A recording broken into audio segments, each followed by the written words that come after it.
Katika mabadiliko makubwa ya kidiplomasia barani Afrika, Kenya imekuwa kitovu kipya cha maslahi ya Ufaransa katika eneo la Afrika Mashariki.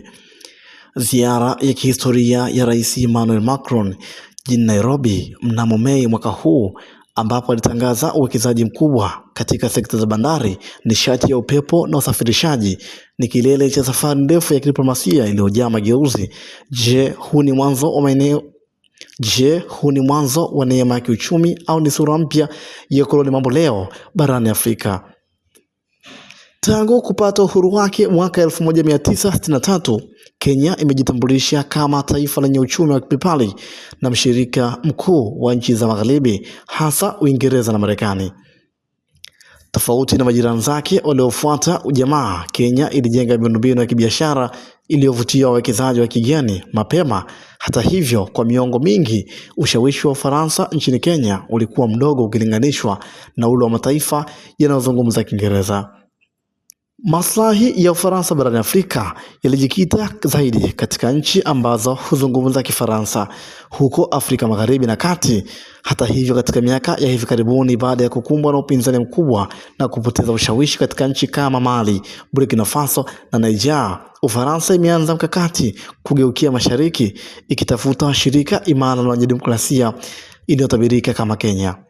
Ziara ya Rais Macron jijini Nairobi imekuja na mzigo wa makubaliano ya kibiashara yenye thamani ya bilioni ya shilingi, mradi mikuu pamoja na vitu mbalimbali. Uwekezaji wa euro milioni 700 kupitia kampuni ya CGM umelenga kuifanya Mombasa kuwa bandari ya kisasa zaidi barani Afrika, ikiwa na uwezo wa kushindana na bandari mbalimbali za kimataifa. Kenya ikiwa kiongozi wa nishati mbadala, Ufaransa imewekeza katika upanuzi wa mradi wa upepo wa kipeto na miradi ya nishati ya joto ardhi nchini humo. Mradi wa Nairobi Commuter Rail unalenga kubadilisha uso wa jiji la Nairobi kwa kupunguza msongamano kupitia reli ya kisasa ya abiria nchini humo. Rais William Ruto amekuwa akisisitiza kwamba Afrika si uwanja wa vita wa mataifa makubwa, bali ni mshirika wa biashara, kwa kuikaribisha Ufaransa, ambako Ruto anayafanya mambo haya akilenga malengo mawili. Kwanza, kupunguza utegemezi wa China baada ya miaka mingi ya mikopo mikubwa kutoka nchini China,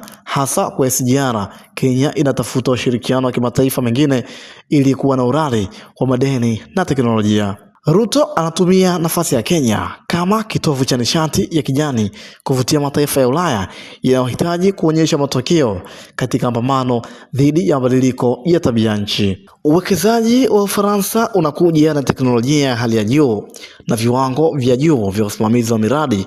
Tofauti na baadhi ya mikopo ya siri, miradi ya Kifaransa mara nyingi hufuata kanuni za Umoja wa Ulaya kuhusu wazi na mazingira.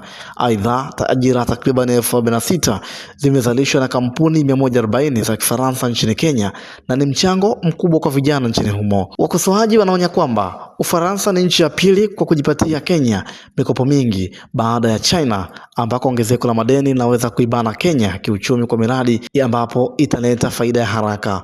Pia kuna hofu ya ukoloni wa kiuchumi, ambapo kampuni kubwa za Kifaransa zinaweza kuhodhi sekta nyeti kama nishati na uchukuzi, na hivyo kuacha kampuni za ndani zikiwa na nguvu kidogo. Uhusiano wa Kenya na Ufaransa umeingia katika hatua mpya ya ndoa ya maslahi, kwa Kenya ikiwa ni fursa ya kupata mtaji na teknolojia bila kuegemea upande mmoja wa dunia, ambako kwa Ufaransa ni nafasi ya kujisafisha na kutafuta soko jipya barani Afrika.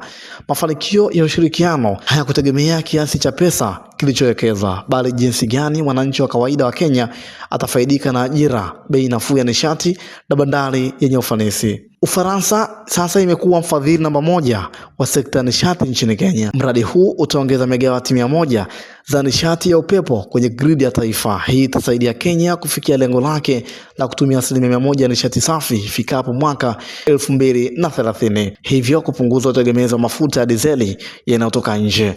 Ufaransa itafadhili ujenzi wa National System Control Center ya kisasa. Kituo hiki kitasaidia kudhibiti usambazaji wa umeme nchi nzima na kuzuia blackout ambazo zinagharimu kampuni za Kenya wastani wa Kenya shilingi milioni 6.3 kwa mwezi mmoja.